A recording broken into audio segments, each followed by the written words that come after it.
Okay.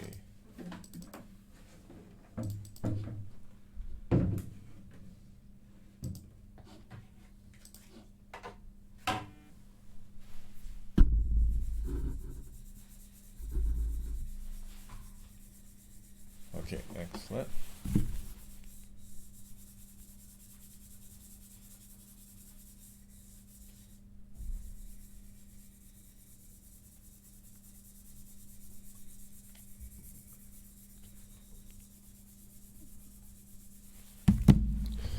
Good.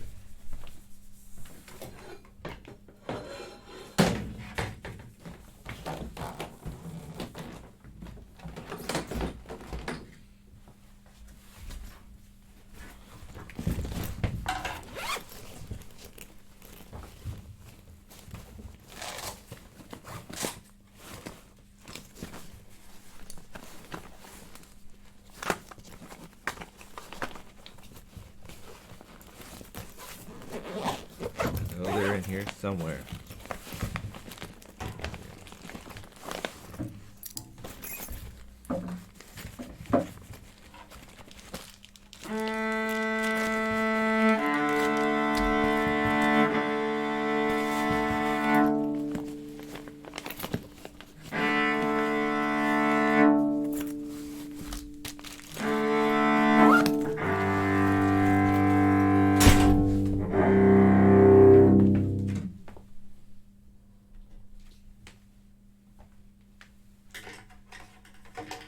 Okay, now we have erasers.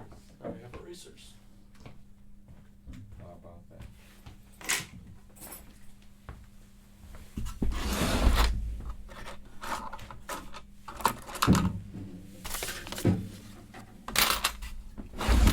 Okay. Great. So, last time I don't know if we did it last time, but I want to show you this little stretch. I was watching this one girl, forget her name.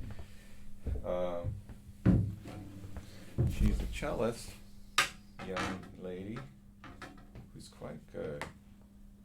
Will I be standing up or standing down for this? Standing. Okay.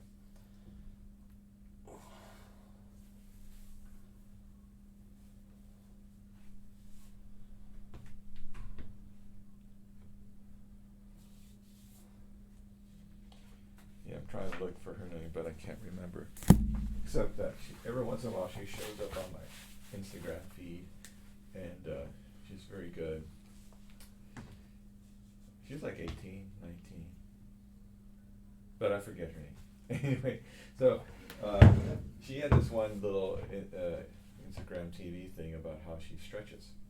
And so one of the things she did, and I'll get this because we need some space, is just stretching her shoulders. And I've seen another guy do this named Johannes Moser.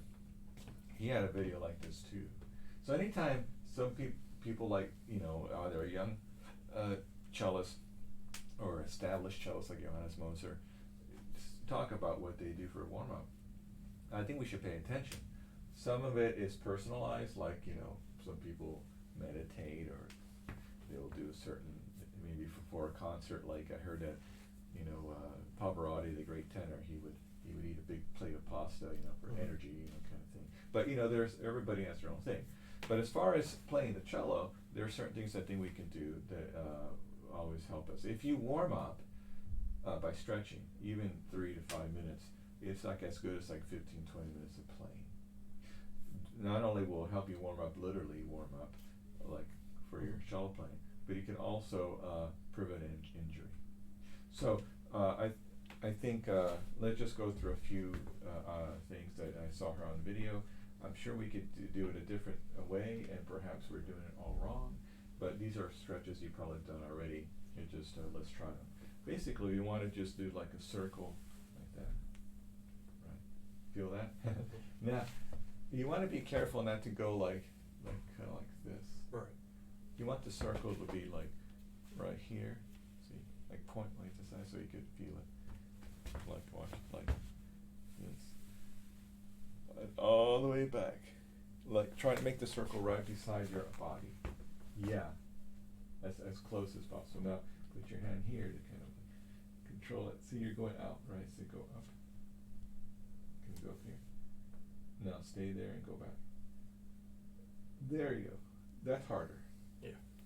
Can you hear my shoulder every time I raise my arm? Yeah. So elongate, go up. So maybe use this as a guide. It's actually a good guide here, this light. So just follow that. Oh, that's difficult. I feel it in my neck too, because it seems like those muscles are pulling everything. Like look up there and follow. That's better. Now we can go the other way. It's hard. Yeah. And then just do it. With stretching is exercise, even though you don't think so. So whenever you're trying a new stretching routine, be gentle with your body. You know, don't do it. Someone who never stretches. Yeah, don't do it like 20 times. Right. You know, maybe do it 5, 7 times. Now do the other one. You go whichever way you want. You may find that one side is tighter than the other. So maybe your left side is not as tight as your right, or vice versa.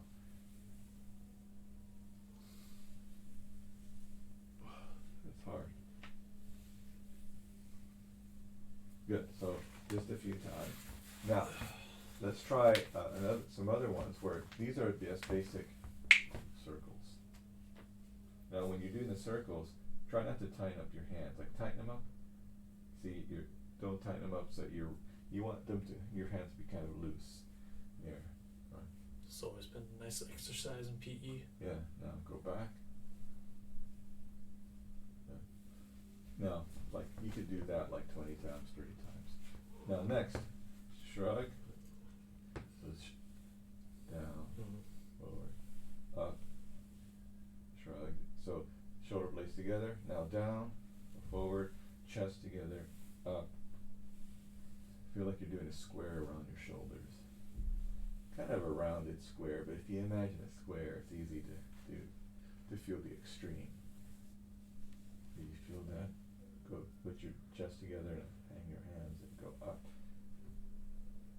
If this one is far as it goes. Yeah, you want to even them out. This one's high or whatever, just make them both even. Yeah, good. Now, of course, this is one that I can barely do. I can't even reach that. I can touch fingers and that's about it. Yeah. But only this way. I can't do it the other way. Yeah. My right shoulder, I need to really work on it. Yeah, I have this much space Yeah. on this one, but on this one I can touch. So, yeah, same with me. And I just do this one sometimes. Oh, perfect. Excellent. So now, this is the kind of warm-up you should be doing every day when you practice. And do that every day and increase it so that you do like 10 forward, 10 backwards on each arm. This like 20 times. 10 forward, 10 backwards. You can do more, but don't start there. Start lower and definitely go higher. Remember, it is an exercise at the same time as a warm-up.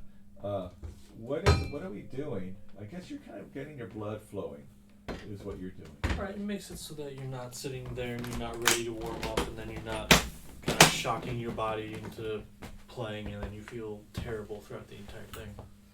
Yeah, you're preparing yourself. You're warming up, and now I believe you'll feel better.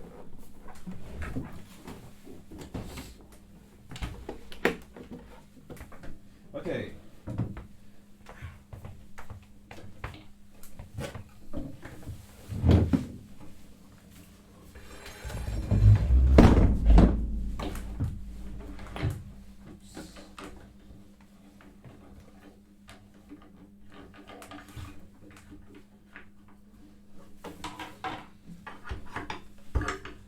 Having some issues with my cello playing because I messed up my hand Oh, a couple days ago. why don't you do that? I was cutting a zip tie off of a bundle of stuff, and I've done it hundreds of times before, and I just wasn't as patient as I should have been. And I went too fast, knife right into the hand. Oh man. And yeah, that didn't feel too good. Good. Why don't you move move back just a little bit with your stand. There you go. Perfect. Can you give me your A? A little more sound.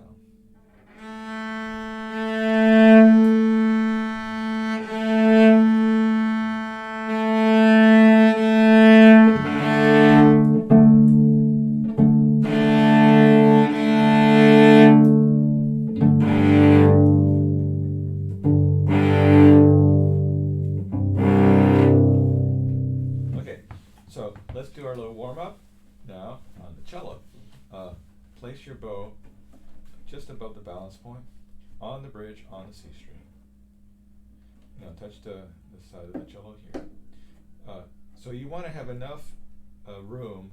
You want to be in the middle of the bow, so that when you want to be in the right spot of the bow, so that when you touch the cello, you're not hitting it with the frog, you're hitting it with the hair, so Right. it's not going to hurt your cello. Remember, if you're too low, you're here. If you're too high, you're here. If you're just right above it, you can have a pretty good location for your bow. Now go across, and notice as you go across, it's a continuous motion. You're not doing this. 1, 2, 3. Right. You're just going in a continuous motion. And it's forwards and back as well. Forward, up and forward, back, down and back, forward and up, back and down. Maybe that's a better way to say it. Now, with this continuous motion as a model, play like so.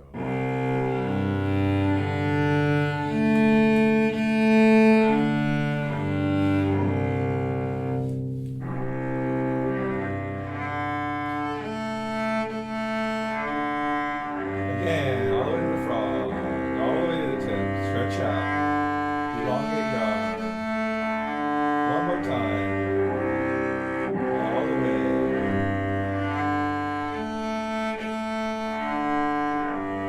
Good. Now start out the frog on the A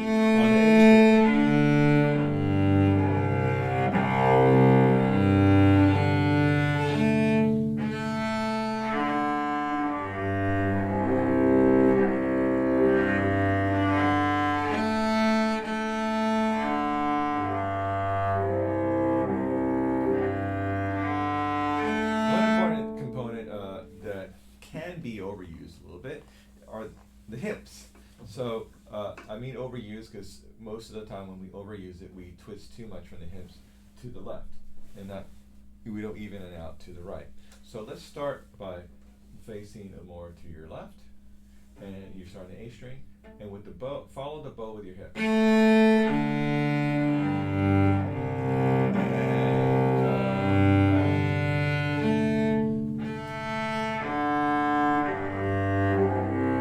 Continuous motion now. The continuous motion is you not anticipating that you're going to hit the bow. Right, Hit the string. Just let it happen. If it's a little bit out of tempo, it's okay. Learn better the speed between the string, or the speed is required to cover that distance. So.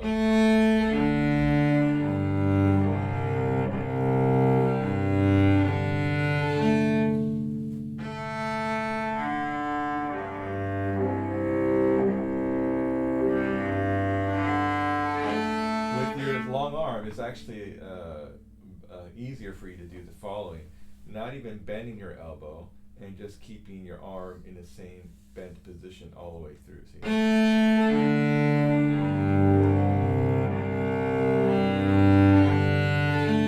I can barely do it, but you can do it really easily.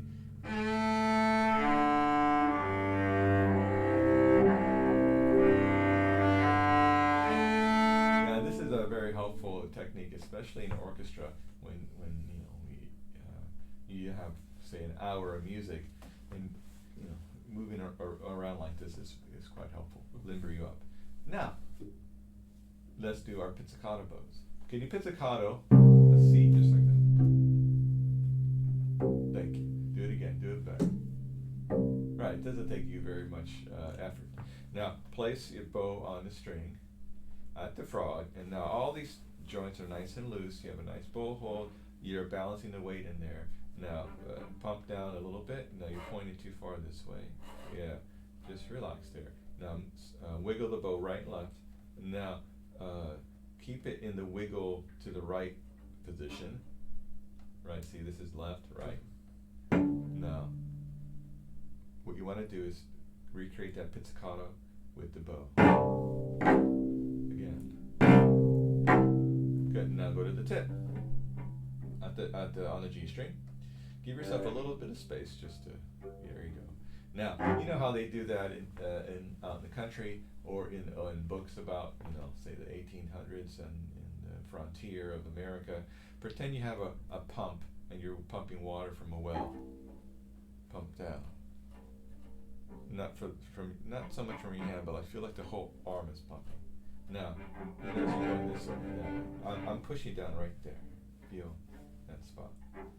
Now, stop at, can you play with flat here? Flat here, more flat. That means your bow is going this way. You're tilting that way more. The opposite way. There. Now, don't go over, but the hair should be flat. Now, pump.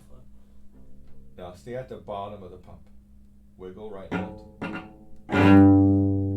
Good. Now, D string. If you're tired, you're doing it wrong. Great. Wiggle. A string. Pump to stay at the low. Pump. Wiggle. Good. A string at the frog. D string at the tip. Wiggle. Pump. Wiggle. G string. Pump. Wiggle. Let's try that one again. See.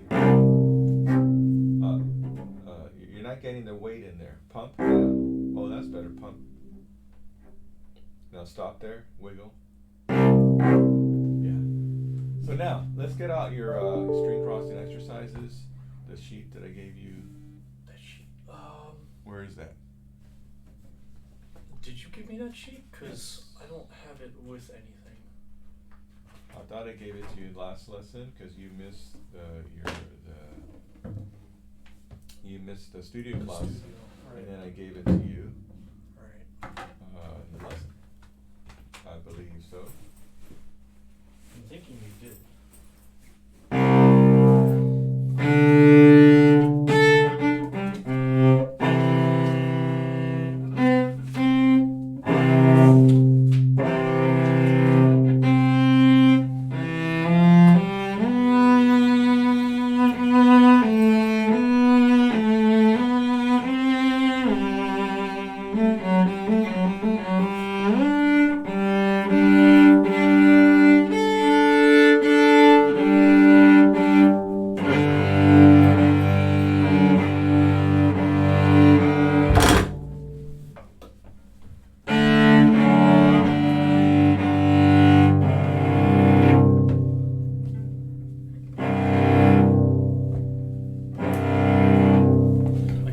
Run back to Belvin and get it. But No, that's not necessary. We'll just do it here.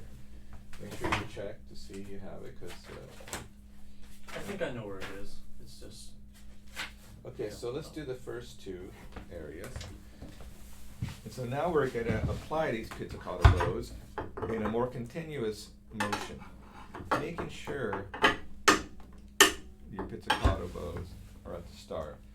You're not necessarily going to stop and wiggle, but just make sure you really have them like this.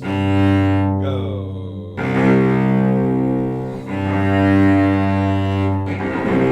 Big bows. Notice I'm moving just a little bit. Just encourage yourself a little bit.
attacking.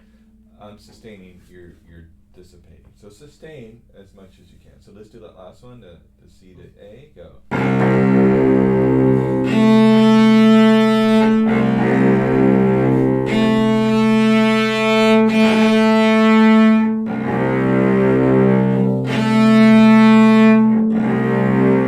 Good. So now, sorry, it's a little too far away.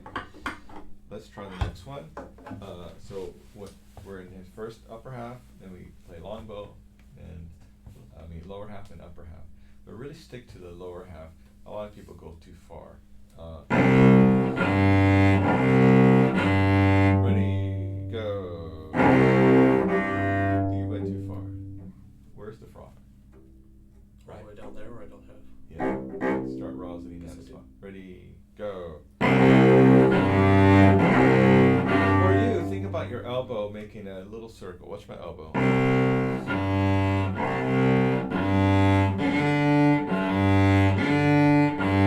One, two, ready, go.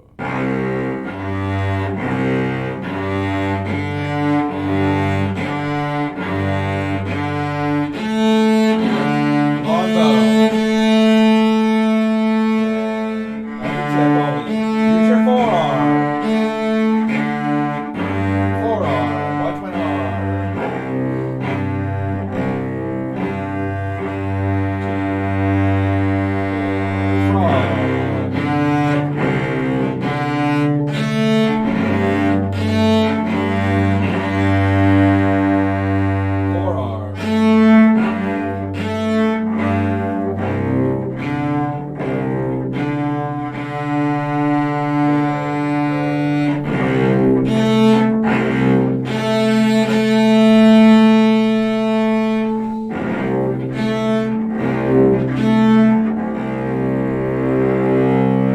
Okay, good. Now, next step, there's so many of them here. You don't have to choose them all or play them all, but let's choose a few of them. How about let's play these two lines here. These are short martelé with bow strokes that are like that. These to medium, this is medium to upper half. Okay, let's try it. So right in the middle. 1, 2, red, 1, and ready, go.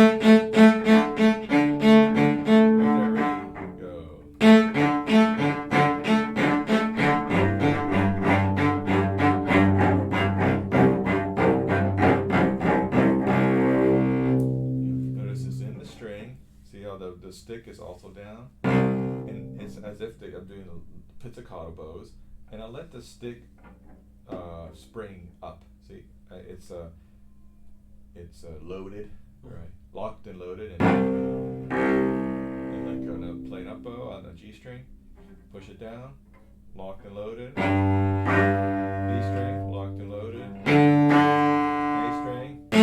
Yeah, so you articulate, then this kind of springs out of it. Okay, let's put that away.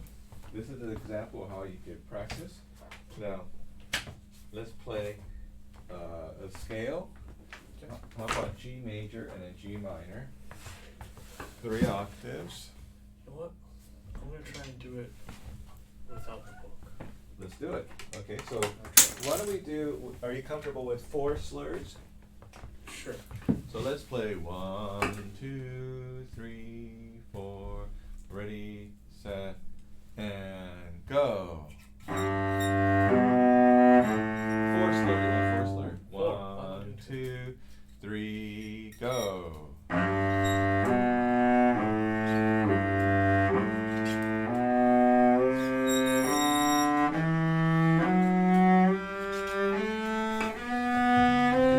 Better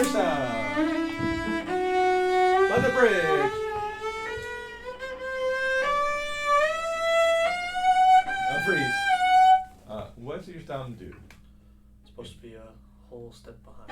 Normally it's a whole step behind. There's two more places for it.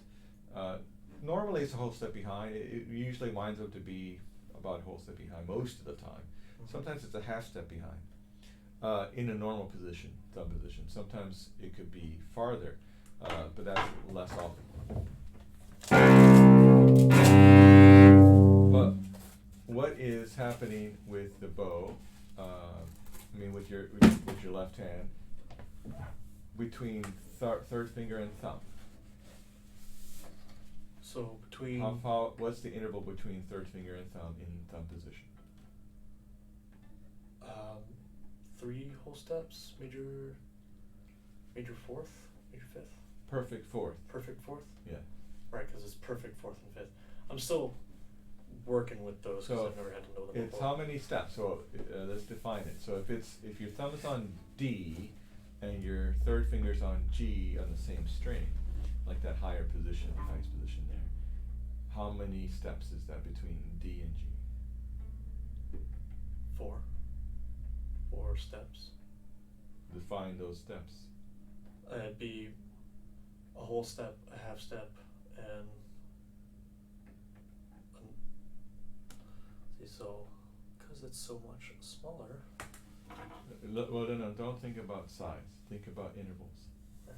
Think about the notes between D and G in G major. What are those intervals? From D to E, it's a whole step. E to F, it's a half step. F to G, it's a whole step. Can you think that again? Think about it. In the key of G major. F sharp. So do it again. So D to E, whole step. E to F sharp, whole step. F sharp to G, half step. So between D and G, what are the intervals? How many? Three intervals. No, you just said it. Minor. You just said it. So Whole, half. So what is that? Total. 4. Well, because it's 2 for a whole step, right? So okay, you could say it that way, but it's really 2.5 steps. 2.5. So it's 5 half steps here. So it's not 4 half steps. So we're counting 1 whole step plus another whole step. That's 2 plus a half step. So that's 2.5 steps. Okay. Is a more correct way to think. Second is 2.5 steps. A distance of 2.5 steps between, like, say, G to D to G. That creates a perfect fourth. Okay. Separately or together. 3.5 steps is a perfect fifth, just a whole step higher. Now, it's important to know this because you will be quizzed on it eventually in your classes. But anyway, but for us, it's important to know because where you put your thumb in relationship where you put your third finger. Now, across the string, how far, if it's an octave between, it is an octave, across the string is an octave. A perfect fourth is between D and G, but if you put your thumb on the D string, right across D on the G string, D string is what? It's a G. Mm-hmm. So that forms an octave with the third finger above it on the top string. So when we play in thumb position, we have those two ideas there. Now, we'll talk about how to practice thumb position in our class on Thursday. But I just want to give you that basic idea. Now, going on to another important idea is when we have half steps in the thumb position, your fingers are too fat. You need to lose weight. I'm just kidding. You're skinny. But our fingers become like it's too fat when we're Right. in the upper position. I have to move them out of the way. Right. So watch my fingers. Here's the second finger. The third finger is really, really close. But if I just plop it down without moving my second finger, a little sharp. Right. I have to remove the second.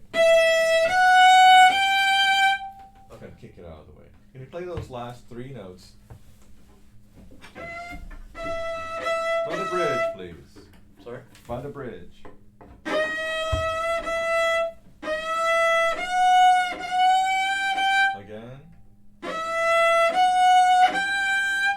So the motion needs to be better coordinated.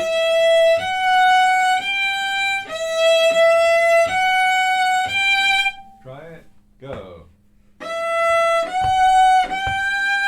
Again. Go.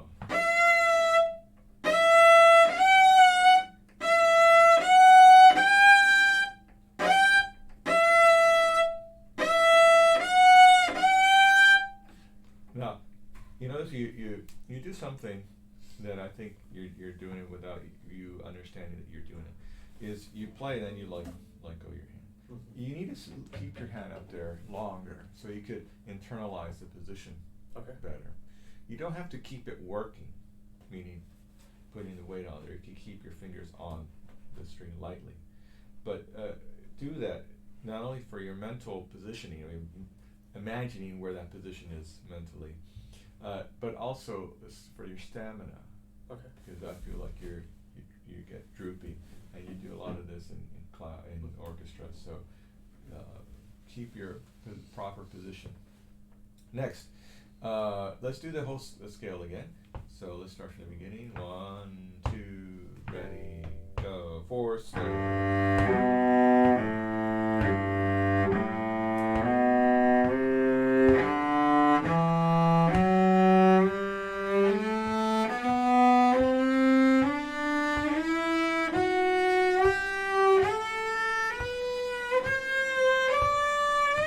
Get out of the way.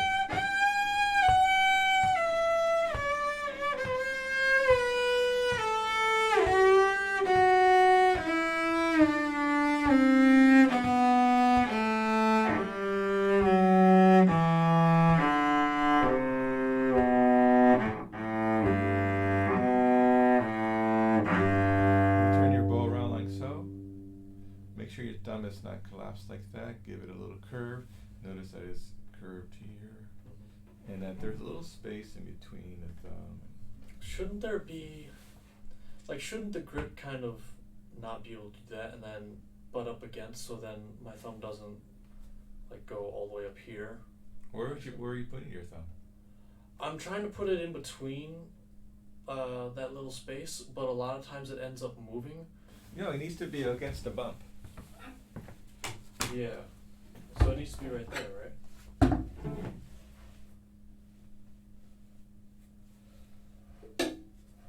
Don't touch your fingers. Don't touch your fingers. Keep it in here like that. That's where it should be. Okay. Okay. Now keep it there. Put your middle finger here. Let me do it a different way. On the bump. There you go. You just moved it. Oh. Just stay where you are.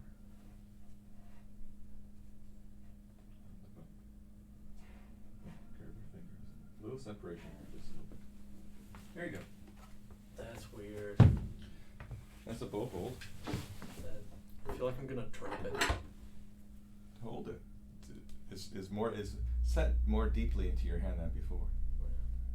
Hold it this way. You curve your thumb. So on this. Play the G major scale.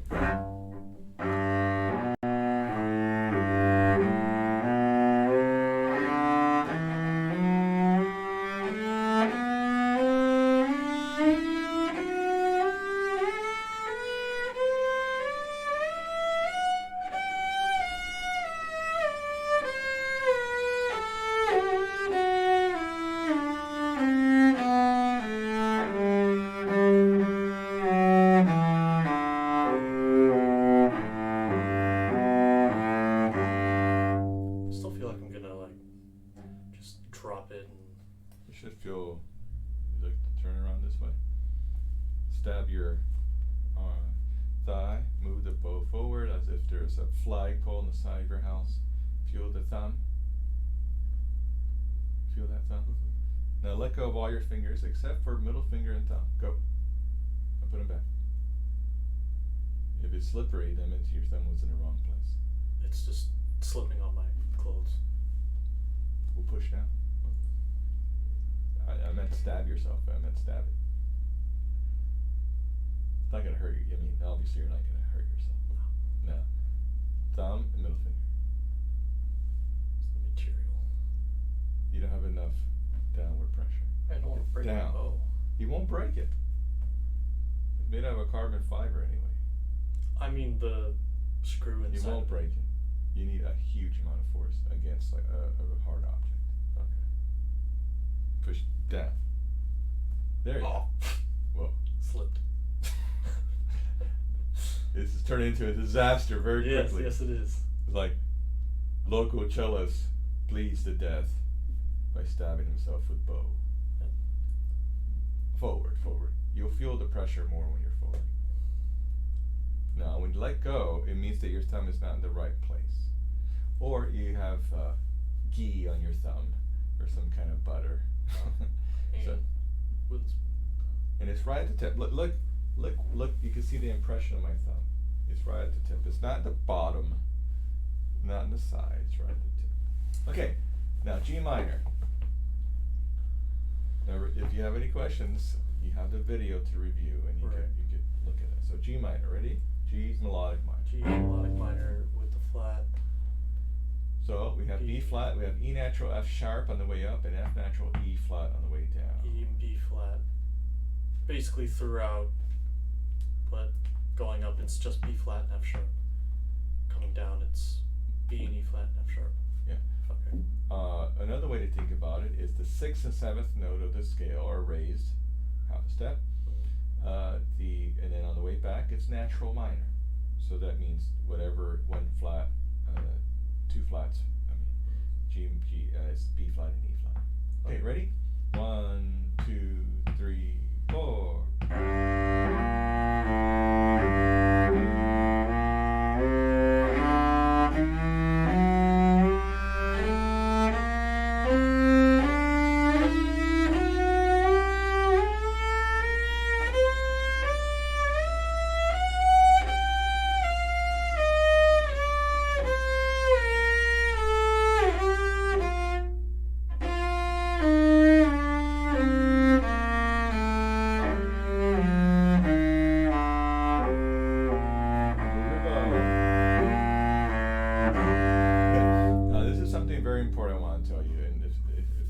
Every kid from college age on down and professionals as well that haven't learned this, but professionals do this a little better.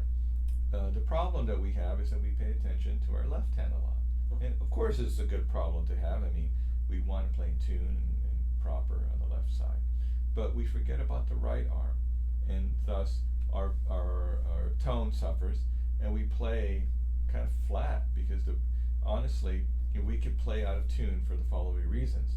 A lot of them has to do with the left hand, or that the open strings are out of tune.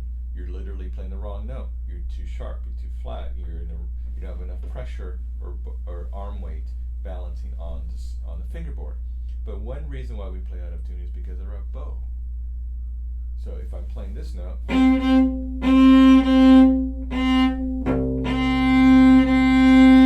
I don't get the right bow weight, position, and bow speed distribution, if I don't get it correct, it could sound like this. Here, the note was fluctuating, but that works with harmonics as well, right? Like when we're up here doing the harmonics, I've noticed a lot of times, like it doesn't really matter. A good portion of the time, at least with me, it doesn't matter if I'm doing this or not. I'm just gonna get the wrong note because I'm not doing the right thing. Yeah, you need to be closer to the bridge to have more effective harmonics, and that in turn helps our tone because it'll help us understand how to play close to the bridge without pressing, over pressing, or putting too much weight on it. So you got to practice these a lot.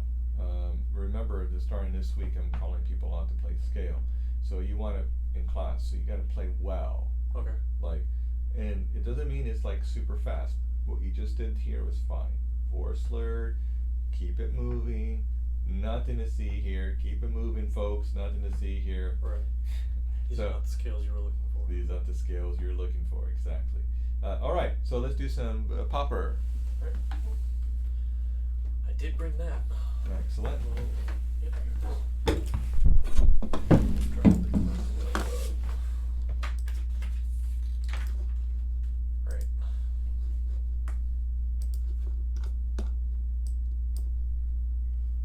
Ready? Yep. Just whenever. Please.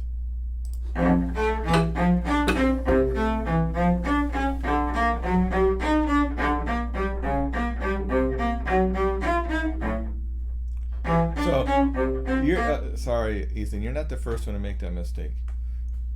But can you pinpoint the mistake? Articulation for one.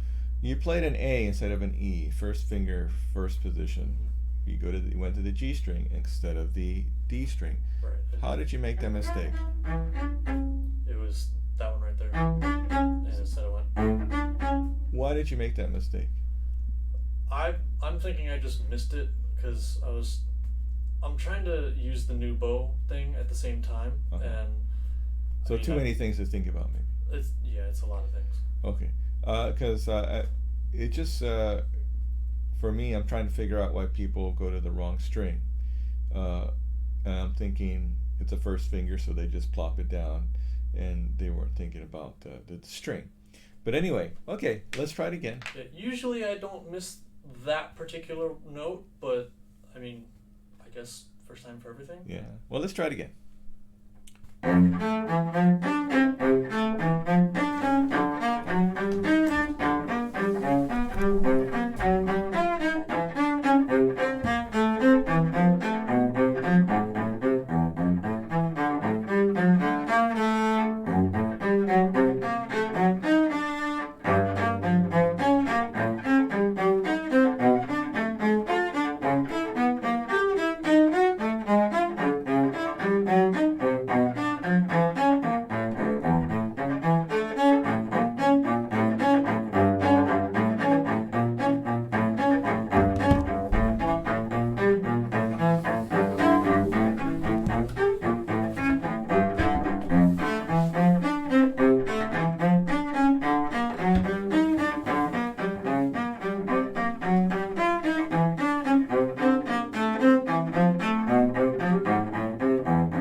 Stop. So your hand is slipping this way. Mm-hmm. So keep your middle finger. I like to keep my middle finger half on the silver area here, the ferrule, and half on the hair, kind of like this. Not on the hair, but like half here. It feels like no matter what I do, my hand keeps slipping farther up the bow. Right. So that's my next explanation. Mm-hmm. By keeping it there, you have a little bit of sensation. So if you don't feel that sensation, you're in the wrong place. 2, your thumb and your middle finger need to have a relationship of like opposites attract. So the middle finger, is like hanging this way. Mm-hmm. The thumb is holding up this way. So it's kind of helping. Now to accentuate this and to practice it, you can practice this in an orchestra. See? The flagpole. Arm out a little bit, not too far, but not touching your side. And notice I'm leaning forward. So I suggest when you're practicing, in rehearsal, and sometimes they're rehearsing the winds or the violins or another section, just stay like that. Not for like 5 minutes, but like 30 seconds a minute. And you're going to the side, go forward, there you go. And just hold it. And come back. Next is hold the bows this way. And remember our little exercise, just push on the thumb. There you go. And do that in orchestra, but without hitting your neighbor and knowing your neighbor and doing that on their nose. Yeah, I doubt Genesis would like that very much. But just do it maybe like you could do it here, like where like underneath the stand a little bit. Now let's practice that in a different way. Hold your bow like that. Right. Ready? Don't do it. Anything. Let me do it to you. Now, hold your bow really, really tight with your thumb.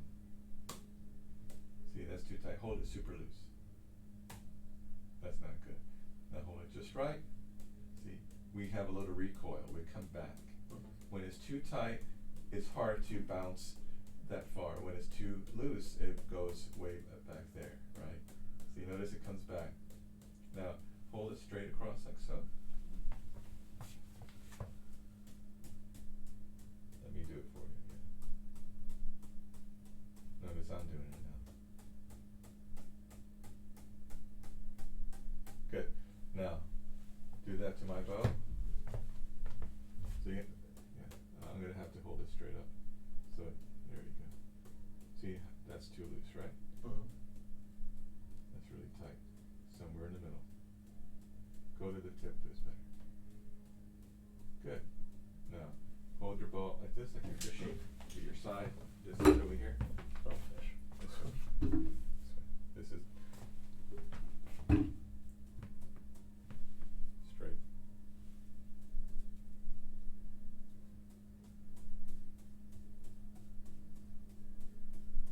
Just your thumb. Don't move your wrist. Yeah, you're supposed to do it. Yeah, I'm trying to get the bounce in there so that There it is. I'm not having to slam it every single time. I can just let the bow do the work. Good. Now do it on your strings. The G and D string.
Look those up and learn them, or you just get the tune in your head and just figure out the tune and then you just know it forever on?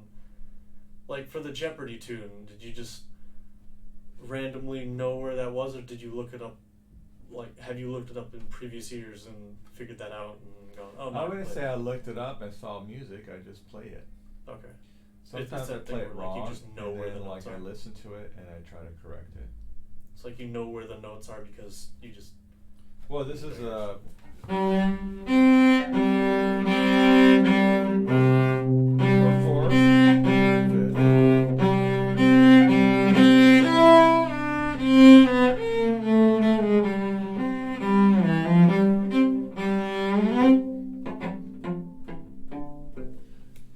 You know, when you listen to it, it's really interesting because it's just a scale with one chromatic note, really.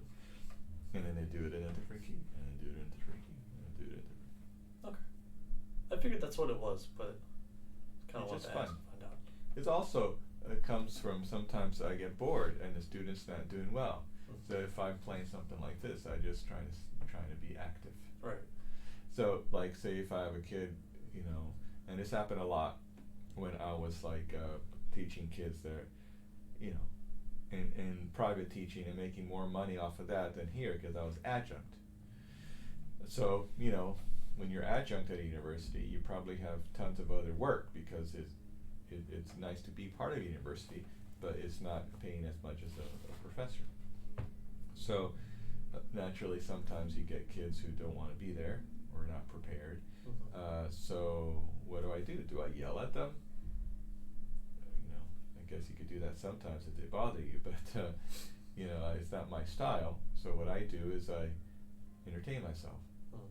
And in turn, some kids react to it. You know, if you're doing something kind of fun.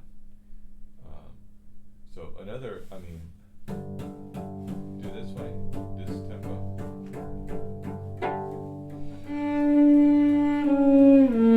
Do this for the little kids, or if it's great, or whatever.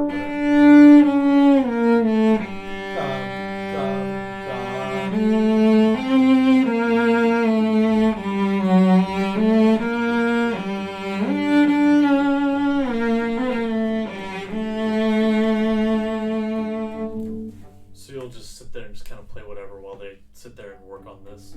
Yeah, it's more entertaining, I think, and kind of like that Jeopardy theme. They're writing out their answers, and you're waiting for like 30 seconds, and so it's kind of like that.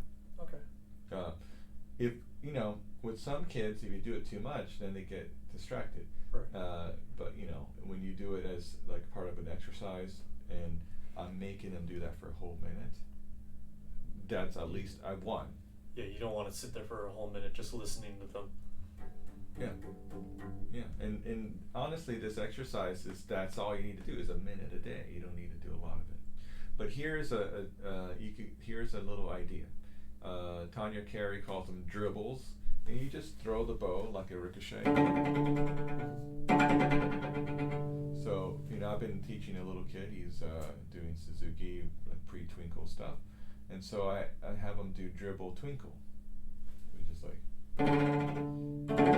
See, he's lifting his bow. Tunnel fingers.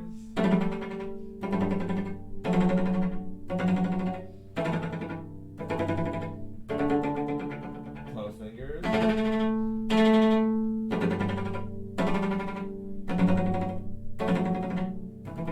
Now, how do you think that's helping him?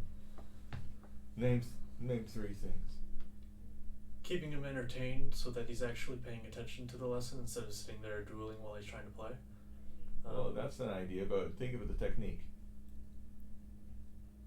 Why am I making him do this technique? Instead of him drawing it all the way across the string and doing a bunch of up and down, he could just be just dropping the bow while he's focusing more on his left hand than he is on his right hand with it. Well, let's focus it on what I just taught you. So, this idea of the fishing rod, and also of the loose joints there by pushing on the thumb, is what we want to reenact over here. Right. And so, this is also a way of pronating, and we pronate by, torquing this way. So, having this idea early, it's a good idea. Which is a good idea. It's like building foundations. It's foundational, right? By throwing it, you're also throwing your weight or torquing it into the cello. Being able to control it in a relatively even bow, like meaning parallel to the bridge, perpendicular to the string. It's not perfectly straight, but it's good enough. That turns into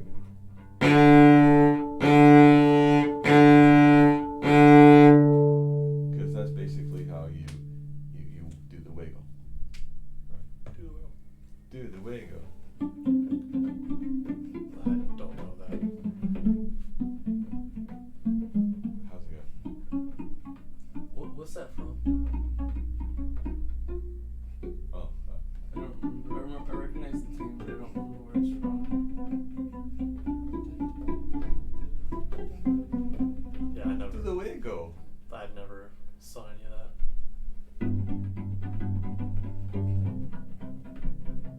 I don't know if it goes that way, but Like it did. okay. Good job, mister. Keep practicing that. Yes. Did we talk about another piece to practice? No, you said during studio that we were going to discuss repertoire on Monday. Yeah. First. Did I ever give you any kind of Vivaldi sonata? No. Look up Vivaldi A minor sonata. And it's on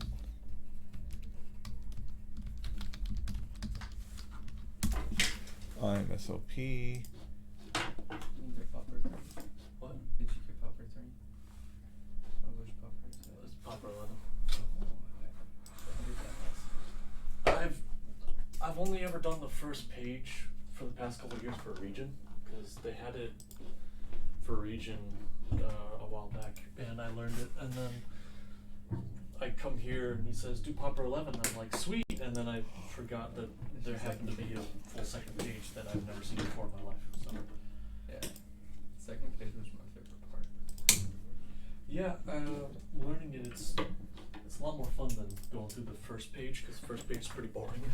Yeah. The second page is like, I'm enjoying this. That's a change. At least from enjoying Popper. Kind of hard to enjoy Popper. I don't know, the Popper 1 is pretty fun. I like how that goes. I've been liking Popper 3. Popper 3? Yeah. I'll have to look at that. I printed them all out. Yeah, I have a whole book. Almost all of them. I had the book. Okay, so you have Stolen. I gave you the link in your lesson tracker. Okay. All right, thank you.